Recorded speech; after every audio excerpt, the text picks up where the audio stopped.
Well, good afternoon, everyone, and thank you for attending this and another in our series of events that have been sponsored by the WET Show, the Water and Wastewater Equipment Treatment and Transport Show. Let me put their web link into the chat window here, and do feel free to use that chat window to make comments, ask questions, or request further information. My name's Dendra Best. You'll see my image down at the bottom here. Let me just move that over. I'm the one that you've been communicating with about this event. Just want to draw your attention that I'm also a Virtual Island Summit ambassador. And I actually will be moving to become a resident of an island here next month. But mark your calendars in September. This is a week-long event of all kinds of innovation and outstanding approaches to water and wastewater and infrastructure and sustainability on the principle that if it works on an island, then it will pretty much work anywhere. The other thing I do have to say a thank you to is our other underwriter this year, which is Concrete Sealants. And you will see their logo there. Let me just put this away. And at this point, I would like to say thank you and hello to Michael Thompson from T4 Spatial. The reason that we invited Michael to talk to us today is because, as I'm sure you're all familiar with the Bob Dylan song of the times they are changing, well, they certainly are. And every municipality of whatever size is going to have to come to terms with how they manage their infrastructure with considerably less revenue coming in, considerably more problems and issues affecting their income and their expenditures and their manpower. And it's a very complicating factor. So at this point, Michael, would you unmute your microphone, please, and turn your webcam on?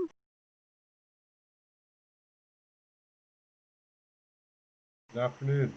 Good afternoon. Let me just maximize this and move it down a little. And don't mind, I'm just going to make the chat window a bit smaller. And I'm going to mute my microphone, Michael. If you run into any technical problems, just speak up and I will take care of that for you. Take it away, Michael. Absolutely. Well, thank you, Dendra. I appreciate the introduction and the time afforded today to talk through a little bit of the compatibility within asset management. It is an important piece of the municipal systems, specifically with water, wastewater, and things going on obviously in the world today. So with that being said, I'll take it away here and we'll start going through some of the information.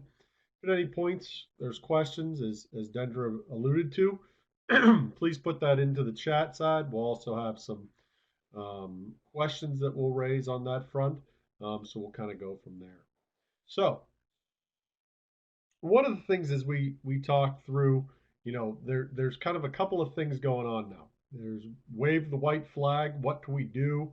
Our hands are tied. Our revenues, are anticipated to be less.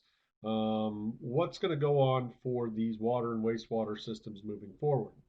However, I think as we talk through this, what will become clear is it's more of the red flag, warning sign. Something is coming. How do I utilize my assets that I currently have, the expenditures that I'll put forth moving forward to kind of make the best situations and the best decisions within our process? So as we look at that, we've got, stories we've seen, climate change, changing landscape, further development of areas, flooding that goes on.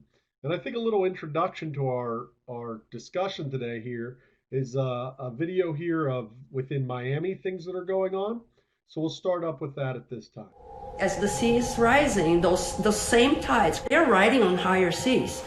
So the water comes through those drains and pipes and pops up in the streets. There are some figures that say that a sea level rise in that area of Miami is 6 times faster than the global average. By 2030, it's expected that they will see about 50 tidal floods a year. And by 2045, about 250 times a year. Yeah. Can you imagine? The big storm is more frightening than the gradual rise of water. Absolutely, and that's why we respond so intensely to the big storm and the hurricanes. It's a natural response. According to Caldas, Miami is Different areas, we accommodate the water. We build areas that can the last resort thing that you have to do. If your place has been flooded 250 times a year, it's like, it's time to leave. We gotta get out of here. You start thinking, okay, what if I don't have my car? What if I don't have my job? Because if there's no houses to sell, no condos to sell, that's my livelihood. What if I don't have a home to return to? What we found is people are going to ask for the opportunity to retreat. They weren't being told to leave. They were saying, we prefer to leave. They were willing to sell their property and move. That could change in the future, but that's sort of where we find ourselves today. So there's a lot of thinking going on. There's a lot of different options being considered. Everybody's doom and gloom. They're all saying sea level rise, climate change, it's going to be the end of all coastal communities. You'll never ever be able to save the city of Miami Beach. And I'm saying no, that doesn't have to be. We got to solve problems. We can't just talk about how bad they are and how much worse they're going to get. We have to also talk. The opportunity here, and apologize for the buffering as we noticed, but the opportunity is that there's going to have to be changes. And how do we understand about what we're going to do to correct it? Those assets that are in the ground? How do we utilize that infrastructure, and how do we make those things move forward? Secondarily here, we have on as another video side in Tokyo, ways that they're reinventing and rethinking of those types of initiatives. The expanded polystyrene, which is used in construction. We know there are different technologies for creating flotation devices that would enable this to work in different parts of the world. Engineer Toshio Nakajima has an even more ambitious idea. He's proposed an entire floating city in Tokyo Bay. The concept of this floating city is to make the lowest land as safe as possible. So we dig it out to make the low land even lower, and then we flood it. After putting the water in, we build the floating foundation, and we live on it, so that when it rains and the water level goes up, the city itself is raised with the water and protects itself from water disasters. Nakajima based his design on the Megafloat, a floating airplane runway in Tokyo Bay that has proven to be very effective. Nakajima's city would use the same technology, basically a gigantic modular floating dock. This water is taken from the Arakawa River, and the water goes through the city and goes out into the sea. So the city controls the water.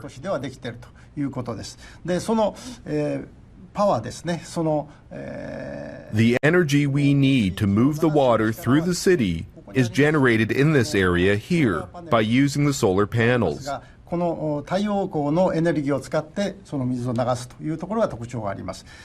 would have a big tank underwater, located below the city, to store rainwater too.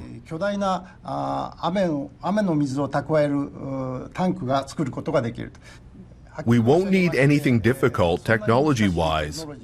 If we're serious about it, we can build it anytime. Nakajima's floating city would look something like this video simulation.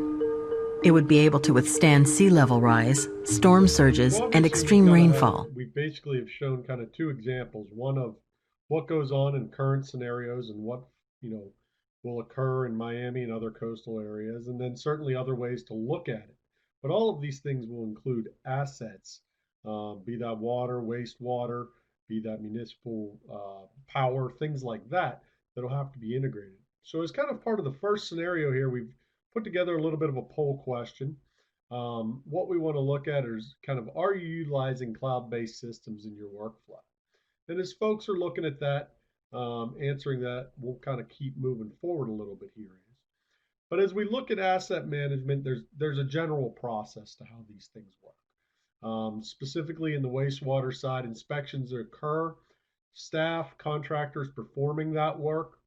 It's then uploaded into some sort of hard drive, be that thumb drives, local storage, servers internally, or even cloud-based systems as they become and gain popularity on that front. What those then incur is on that upload, staff can review, QA, make sure that the information they're getting is provided in the most accurate way. There's the review of that information then to organize it, QA, QC of it, accept, reject, make next steps. All of these things are times and steps in this process. And then lastly, there's storage until need. And to this point, and for a lot of municipalities, the storage till need is really the question that enters in. Resources are spent, funds are made available for this inspection work, but then the work is then stored. Maybe it's in a drawer. If they're DVD or VHS from past years, they're in a closet somewhere from that extent. And all of these things, just kind of sit there for resources that have been spent, and there's better ways to do that. And really what that is at the end of the day is a giant puzzle that staff is required to then put together.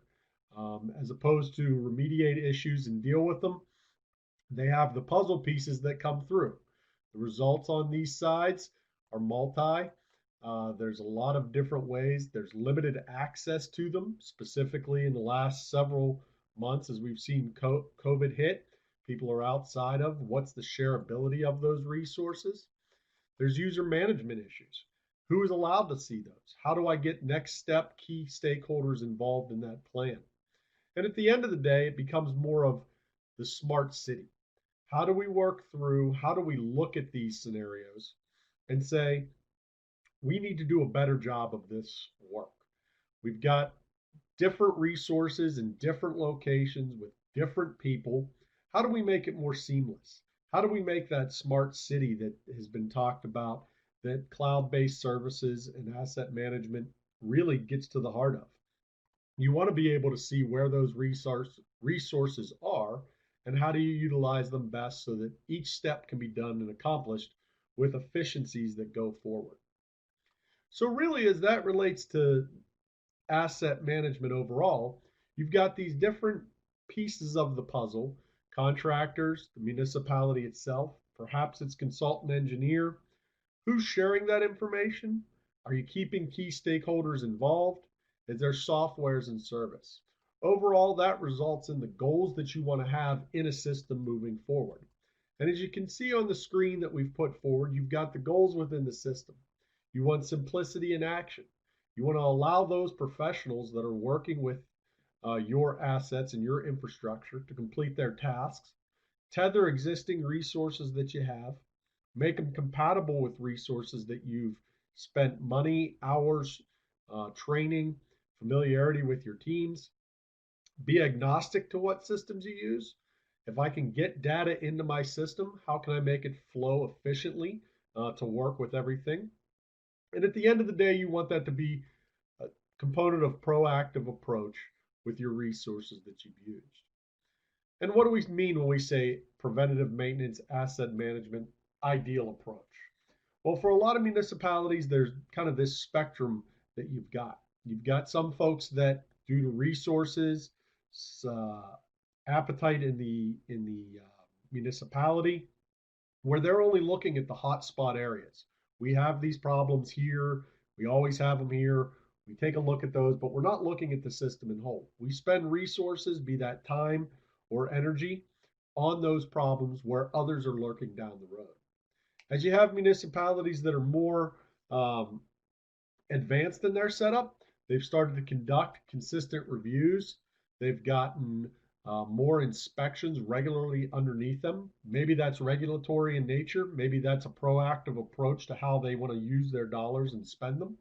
And then you have systems that are mostly large municipalities or mid-sized municipalities that have a yearly amount of work that they look at. They review it consistently. They have it on a reinspection schedule. All of these things on the spectrum are related to their asset management and what degree they're doing that. Through cloud-based systems, you can be at the top of the food chain or you can be at the bottom, but quickly be able to get yourself to the next step by utilizing each of these things and having a organized, coordinated approach to that. So obviously at T4, how do we work and how does this relate to the asset management side? And quite simply, on the screen, you'll see a couple of items come through, but you have your inspections, your uploads, your review, and your share. Really, they're the same three processes except for the store system. On the share side, we start making that actionable. If there's 10 bus stops in the system, we can take that down to 8, or we can make it 9, but have more efficiency in those fronts. Really, what we've got on that side is, at the end of the day, features that allow for effortless user management, organization of data, ease of search, 24/7 access, those things that become important in how do I solve the next step most efficiently. And really, as we move through these steps, here at T4, we think this is cloud-based systems, this is software, and this is leveraging those verticals of contractors, municipalities, and consultant engineers to help you make decisions more efficiently. So as we move through, what keeps you awake at night? Those things are changed. Obviously, the last 6 months have been really life altering for all of us. How are we taking advantage of the resources that we have, the future outlays that we'll have, and really balance that opportunity versus risk scenario? Do you want to be on that white flag scenario that we had at the beginning, or would you rather be on that red flag? I see warning signs, I understand my system. Obviously, in the US with aging infrastructure, where is that next problem going to occur? And obviously, as you go through those types of scenarios, we go through and we say, well, what can we do next? What are those opportunities that we can take to really move through the systems? And when we say opportunity, we're really looking at productivity. How do we make sure that our man hours are well allocated, resources are allocated, using the best resource of public dollars to make those decisions occur? Basically, at that point, what we've done is sit there and said, with the software, we've now made this more efficient. And this can be done through even individualized sides, but essentially take advantage of those opportunities that you have in-house, those resources you've spent time, money, hours of training over the years to utilize to make you a better decision as you go through your process. But how do I continue to make that productivity increase? Where do I go from those sides? And through the cloud-based systems, you also have costs. Internally, you've got upgrades that you've got to go through. You've got server replacements. In general, what you have is an opportunity to look at these things and say, how do I best set up our team for success? And really what that does is allow us to look through. And as an example of the work that can be done here, we've worked with Los Angeles County Sanitation District, one of the largest folks in the US from municipal side on that front.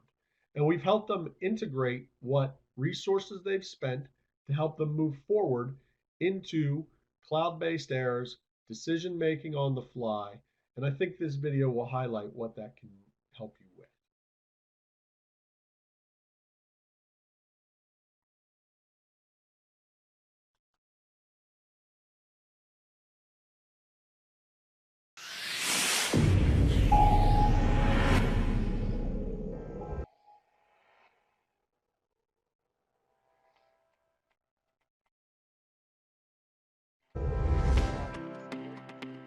T4 Vault is instantaneous, it's seamless to the user. Now anyone can go into our GIS system and just open up the video right there. It is very easy to use. It's instantaneous. It's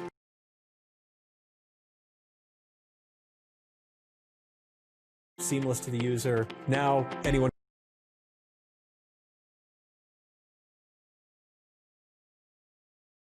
can go into our GIS system and just open up the video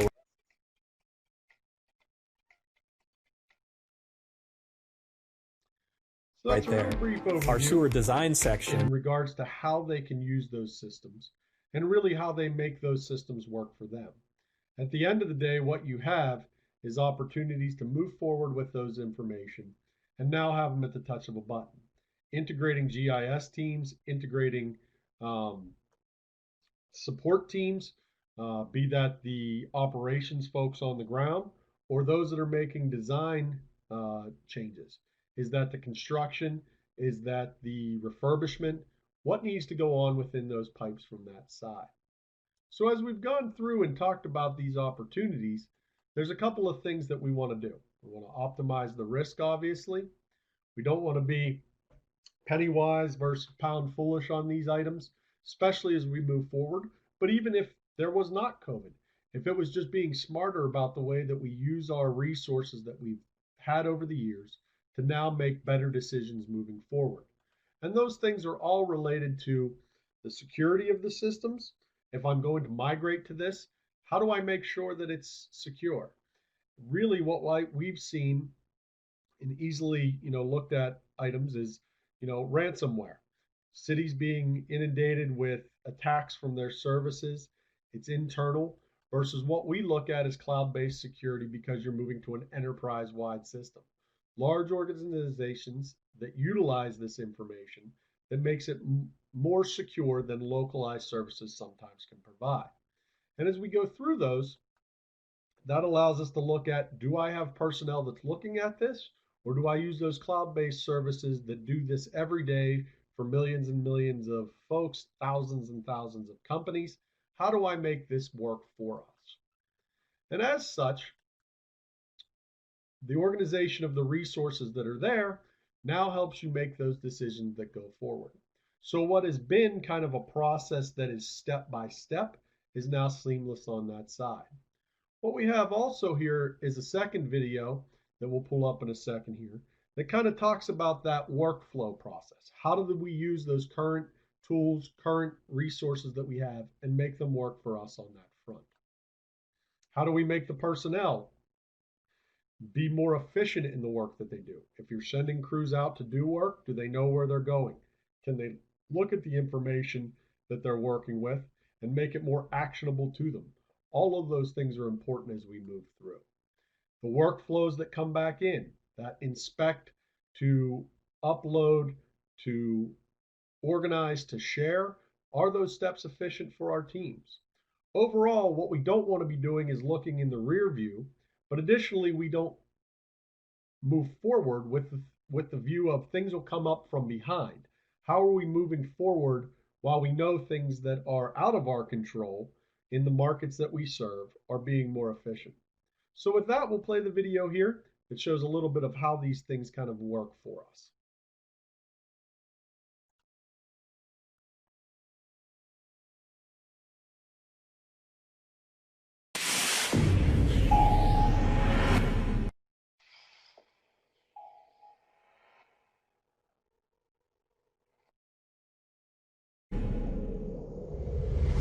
And from here, we can look at what we've done today and everything that we have in our system. And it's pretty handy because if you're just going off of a visual,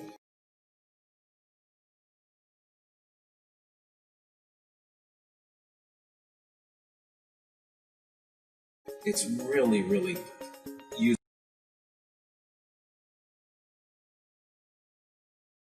user-friendly. You look at it, that's the pipe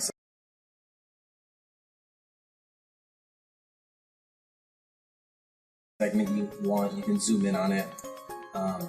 It has your manhole labels, and if you wanted to, if you know there's a problem here, go ahead and open it up.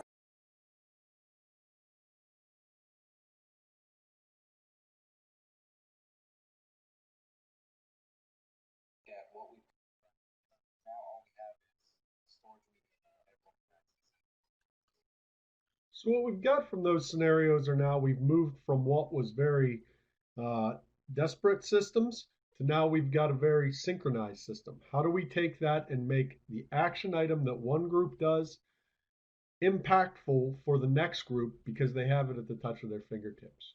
And what we find at T4, and we're going to move through here as we go through, is a little bit of how that process works.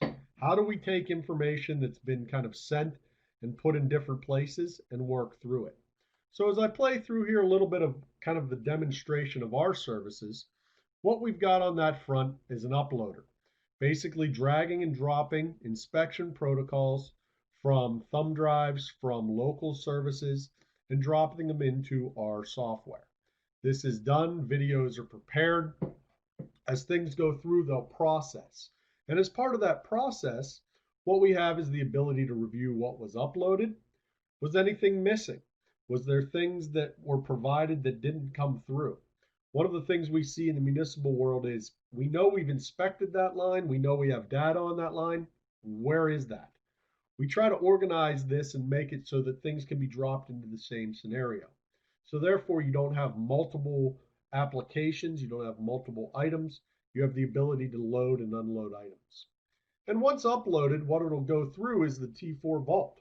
And the Vault is a dashboard view of inspections that you have, be that from the uploads where you go through, and they're provided by your contractor if they utilize that service, or by your crews.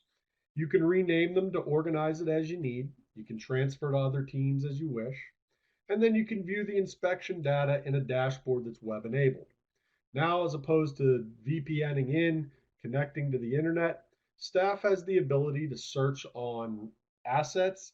They can search on street address, whatever items you look at, you can go through and do that kind of sort and look in an easy to use. Again, that point and click, that specific information that allows me to move through quick. It'll show you when you have videos associated with it. It'll show you the public links, obviously, that you can do that we'll get into in a minute. But as you pull up that information, I now have it embedded for my GIS team, for my operations team, for my design teams on the engineering side. I can play those videos through.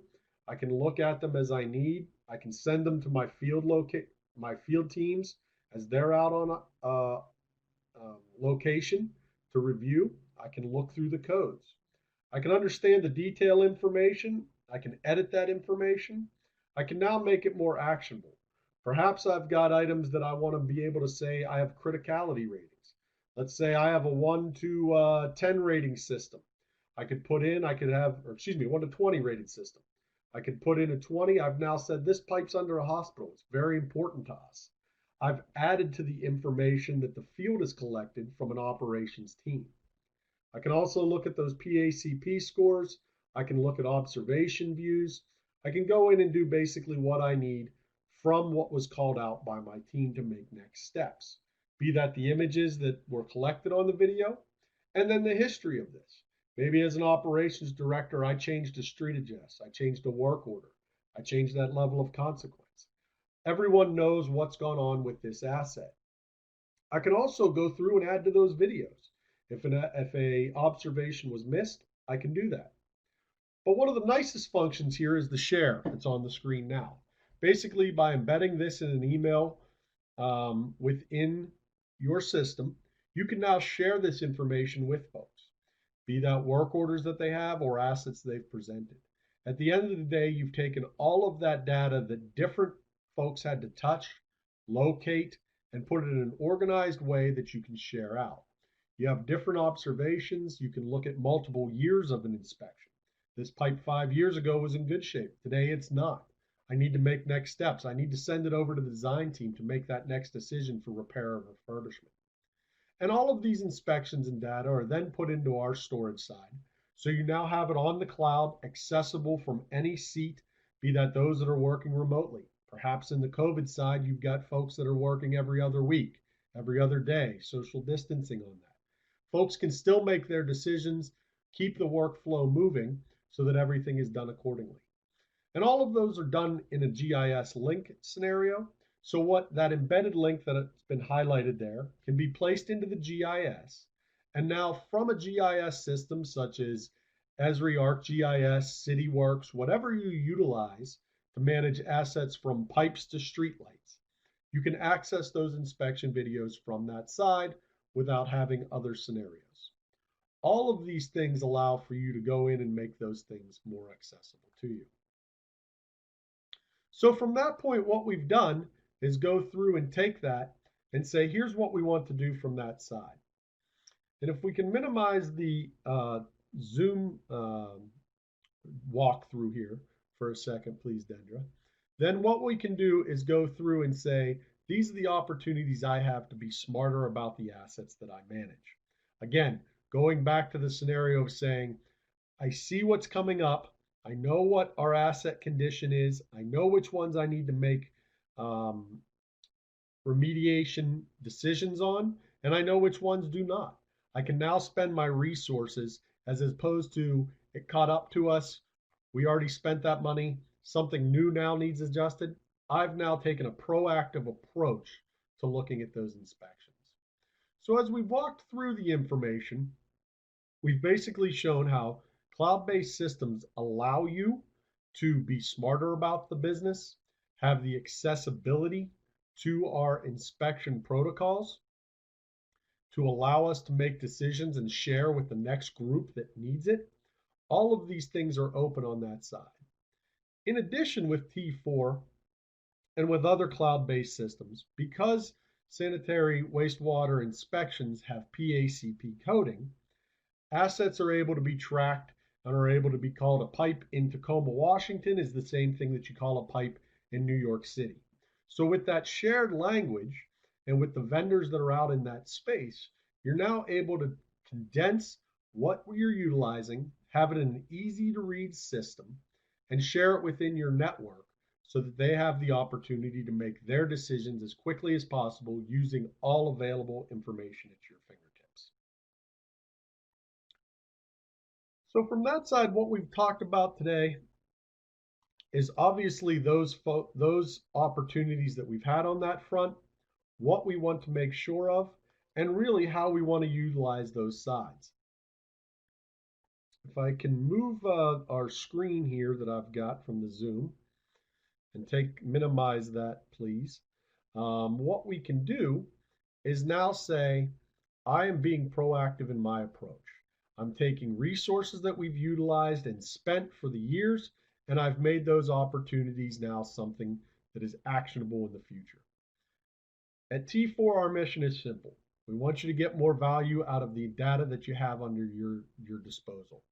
Find information when you need it from any device. Share that with your operations team so that they can make the best decisions. Share that with your engineering teams. Share it with the contractors you bring on site. By doing all these things in a cloud-based scenario, you've now provided further access, removing those bus stops from the equation. Our experience on that side comes from about 10 years in the wastewater sector. That customer service focus of how do we help customers get through issues that they have. Maybe they're at that first part of the proactive asset management. They're just handling their hot spikes. At that part, what we're doing now is saying, maybe you're there, maybe you're at the top of the spectrum. You've got a ton of data underneath you. All these things can be put into cloud-based systems, utilize the assets that you have, and make better decisions on that front. So with that being said, I'll open that up. Dendra, I know you've been looking kind of on questions that have been generated through, and we can answer some of those as we may have. The first comment was actually your previous slide, which seemed to resonate with quite a few people. It's the nobody saw what we're dealing with now coming. Anybody that says they did probably is lying, but let's go back to I put your contact information into the chat window there. If you're watching this later on YouTube, we will add those as clickable links in there. And just a reminder that if you are watching this on YouTube and English is not your primary language, you can authorize Google Translate, or if you need assistive hearing device, there is also closed captioning enabled upon YouTube as well. So actually the first question that came in is, how much does this cost, Mike?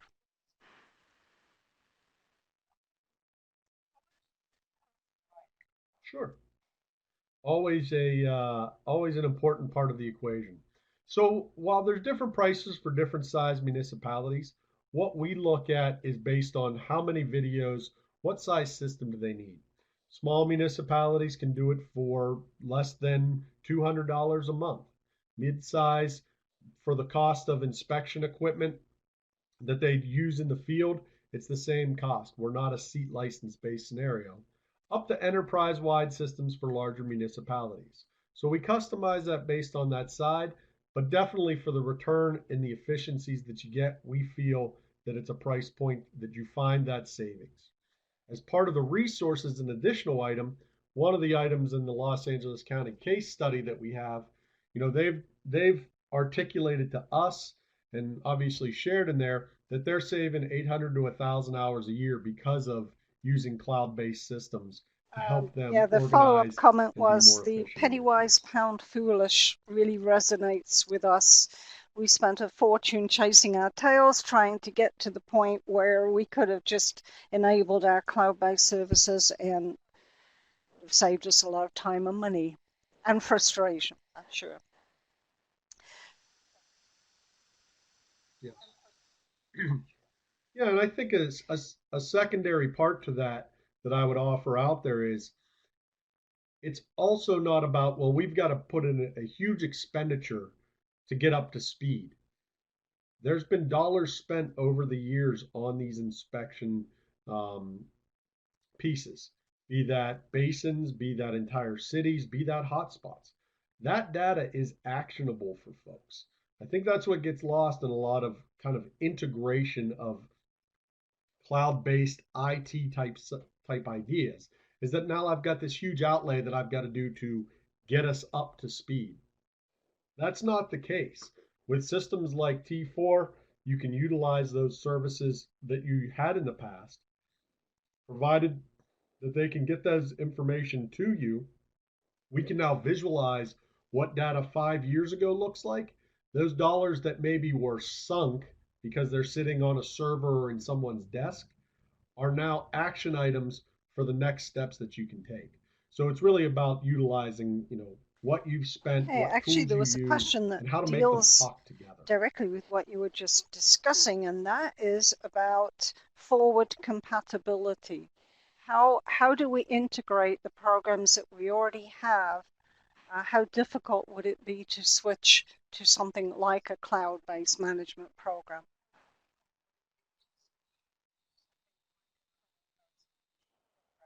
Right. And that's a good question. I think the best way I can say that as it relates to wastewater line inspections is going back to kind of that NASCO PACP rating. That calling a pipe in Tacoma, the same thing I call it in New York. Those services are what we basically use as a shared language. So if there's multiple folks that can collect that data and they're very good about their collection services, we can read that and integrate it into ours, whereas you're not applying a whole new system that you're now integrating. The secondary part of that I would say is training is always a giant part of these things. What I've seen in the past and what I even see today is there's very robust systems out there that take those power users, that someone that's working in it day in and day out. With cloud-based systems such as T4, with drag and drop, with point and click, and with the ability to send links, those are all things that we're doing throughout our workday in other scenarios. So you don't have to have power users. If you're a firefighter because you're a mid-sized municipality, today you dealt with an issue in the wastewater side, tomorrow it's water. There's no loss of knowledge that you've gotten because you're not working in it daily. It helps you make those somebody decisions wants to know, can we prioritize that. combine the reporting with our calendar, our alert system? If there is, I think what they're saying is if there's something we're keeping an eye on that we think might be a problem, can we set this up as, it's 2 weeks time, check on video inspection B?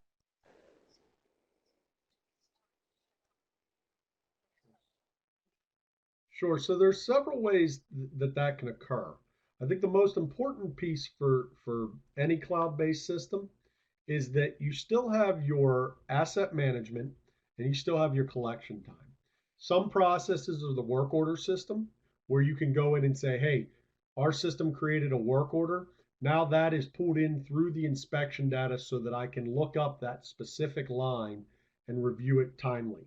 I can also share those links of the current items that we have to create a recurrence that we're keeping information on that front.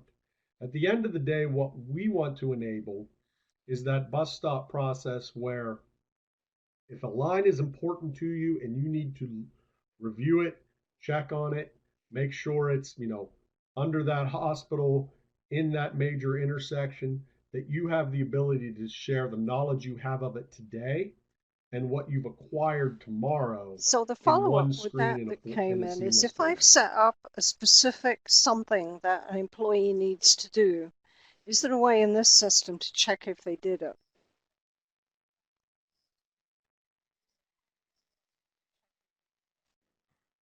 Yes. Through that scenario where we could edit the inspection items, you can essentially say, have a tracker of this asset or that asset was supposed to be reviewed, the newest video we have that we sent a crew out. You can make those notes within the system and then through the history see who has followed up on that or find the gaps that for assets that you haven't reviewed, be that QA of Okay, videos this is on a or slightly sending field different crews to tack, from but that scenario. this person was interested in the security issues that, what kind of cloud platform are you using? Are there different cloud platforms that can be integrated? What kind of security is it to make sure my data stays intact?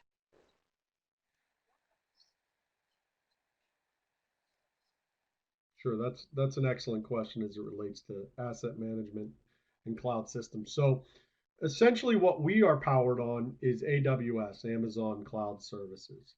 So we're taking advantage of, 10, 12 farms that they've got across the country where your data is always actionable. Their security levels are enterprise wide based on what they're dealing with from a global perspective. So it's much more secure than perhaps local. In addition, services such as ours are not dialing in or VPNing into your system. They're things that you've uploaded to us to have accessible for your team. So there's no backdoor entry that someone or some organization could take a nefarious route into the rest of a municipality's website. So really what we're providing is storage of that information in a secure environment with the latest technologies that those enterprise systems provide. Now, there's others such as Maximo with the IBM team on the cloud services side. Those are also accessible. Once it's in the cloud, software is very malleable to say, this is the information I need to go So grab, the and this is when I need question it. that came in relating to this was, so is there multiple levels of backup? If Fred accidentally deletes a whole year's worth of data, can I still recover it?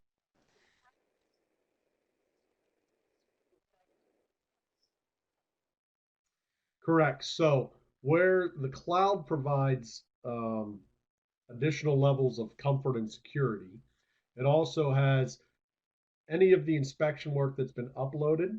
Certainly, we have that um, in our database that's accessible. It also has that history tab that says what was the latest action done. Essentially, what we provide is the ability that there is not a delete of that information.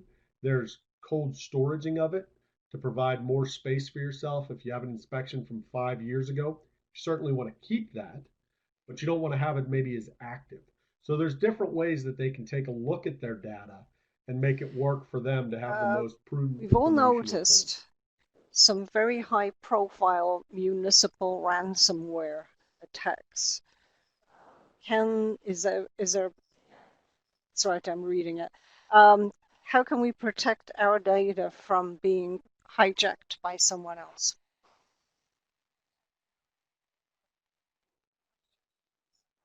Sure. So definitely not, a foremost expert on that piece of the IT equation. But what I can say is that the attacks that occur are generally ones coming inbound to the association. What we're doing with this data in a cloud scenario is taking it out of that. So your information is secure for those that are logged into the system. The sharing mechanisms are one by one pieces of inspection. So you're not getting access to the entire item. So that helps that occurrence. In addition to, you're essentially taking your servers where they've stored information in the past and made those more of your backup. How do I have that information, in essence, in a closet if I would ever need it? But I'm no longer allowing access directly into my system where Ladies the and majority gentlemen, of we these are coming attacks to occur. the end of our time limit here, so we have time for one more question, and this came in. How mobile friendly is this? We have employees that regularly take up either Samsung tablets or iPads to communicate back with us. Is this a mobile friendly, cross compatible platform?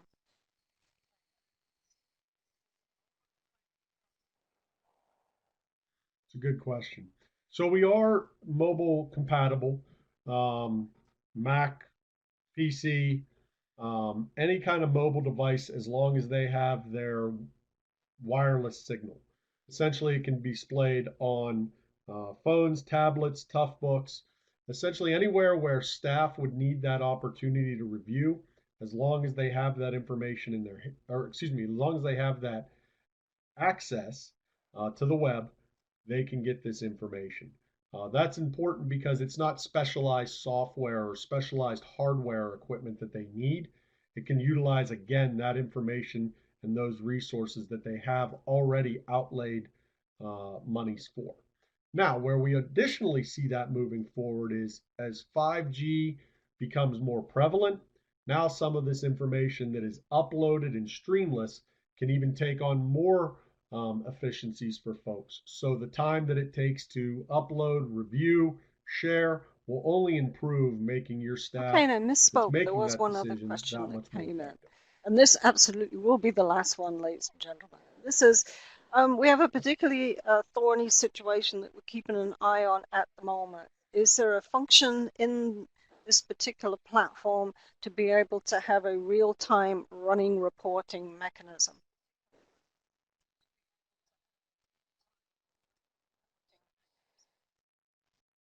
So essentially, what you have a real time running, yes, it does.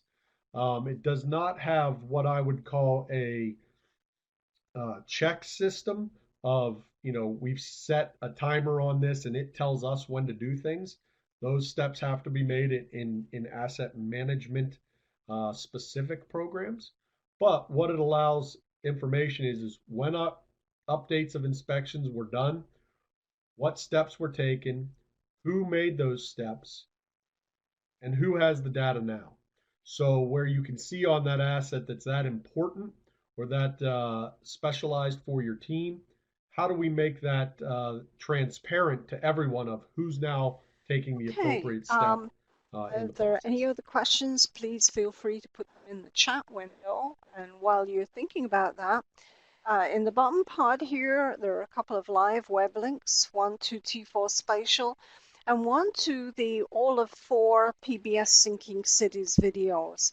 If you are enticed by the little video, and we do apologize again for the buffering, you can watch all 4 episodes, which look at Tokyo, New York, Miami, and the City of London.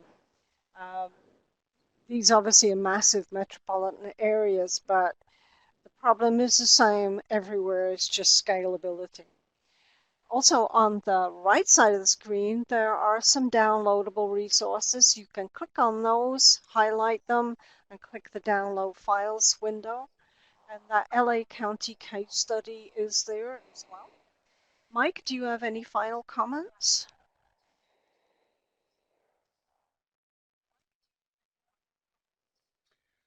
Just two quick ones. One, certainly we appreciate the opportunity to discuss with the group today. Dendra, thank you for your help in facilitating and setting things up. It's very much appreciated. And the last item I would say is, cloud-based asset management, the way that you think about your data is going to be imperative moving forward. The compatibility of these asset management systems, that's what's going to be important as you move through. You've spent hours of resource from your team in evaluating your systems and maintaining your systems. You've spent thousands and thousands of dollars for large municipalities or a large amount of budgets yearly on keeping up these assets. The more you can tether these together through resources like ours or others, utilizing cloud services, is going to allow you to make the best decision moving forward at the least amount of dollars. So where you look at those opportunities moving forward, consider utilizing these types of plans and these types of services to help you make the best decisions for your town, your Thank city, you. your One clients. last point to wrap forward. up that I would like to make is the image on your screen there also deals with a topic that wastewater education is taking very seriously this year, and partly because of COVID. It's that we are seeing an absolute dire shortage of environmental professionals. We need to all be involved in the effort to encourage young people at high school level that science is a valuable career, that this is going to be a lifelong employability skill, that there just aren't enough engineers, operators, service folks in the business. So the truck coming up behind all of us is waking up one day and having no one to take care of our asset management. So with that, ladies and gentlemen, thank you so much for attending. We do appreciate it. We look forward to seeing you at another event. I did put Mike's contact information again. It's there in the chat window. Feel free to contact him directly. And if you have a suggestion for another event that you might like to see us cover, do let me know. Thank you, everybody. Bye-bye. Bye-bye, Mike.